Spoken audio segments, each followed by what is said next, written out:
La quatrième étape de la création d'un magasin de producteurs est celle de travailler dans un cadre réglementaire. En effet, l'activité des points de vente collectifs est très réglementée. Le contexte légal des points de vente collectifs est essentiellement composé de la loi sur les magasins de producteurs et de la note de la Direction générale de l'alimentation sur la remise directe.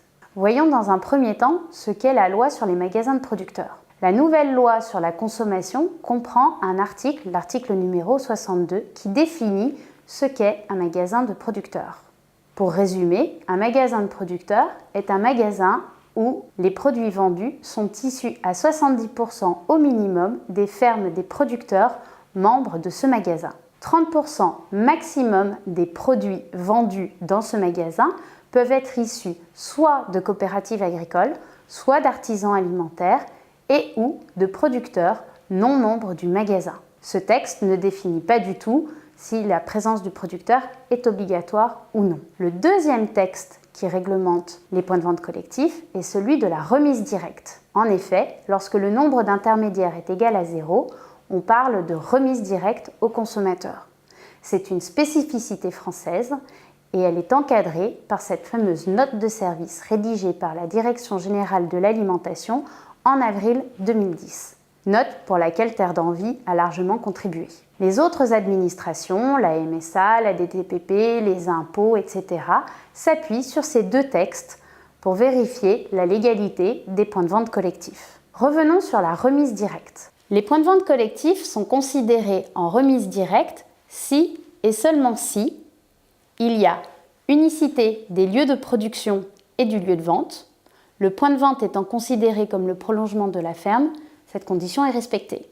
Si et seulement si la vente est assurée par le producteur lui-même. Les producteurs se relaient en tenant des permanences de vente, cette condition est également assurée. Si et seulement si le produit reste propriété du producteur jusqu'à sa cession au consommateur. C'est l'objet des contrats de mandat.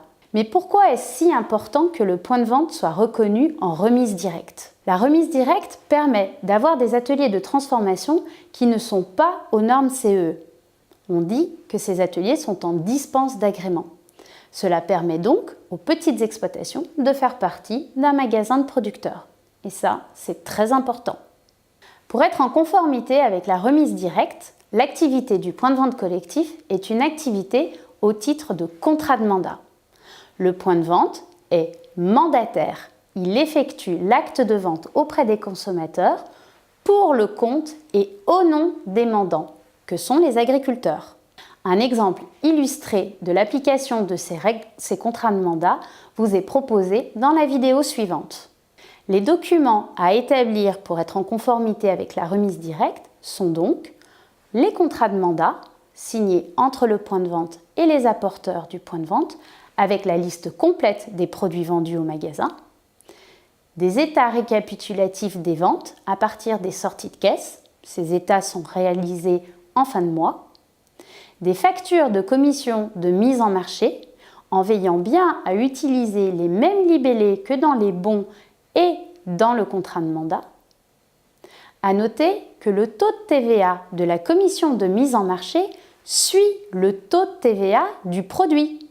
Il faut également établir des bons de dépôt pour chaque apporteur, établir des bons de retrait pour les invendus.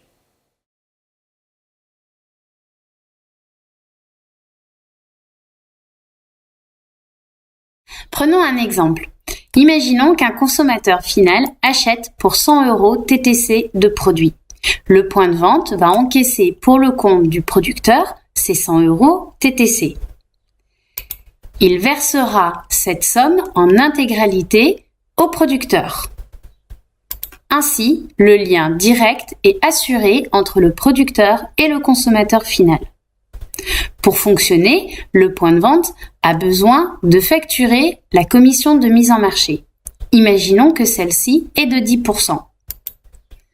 Ainsi, le point de vente va facturer un taux de prélèvement de 10% des ventes, soit 10 € TTC, pour couvrir ses frais de fonctionnement.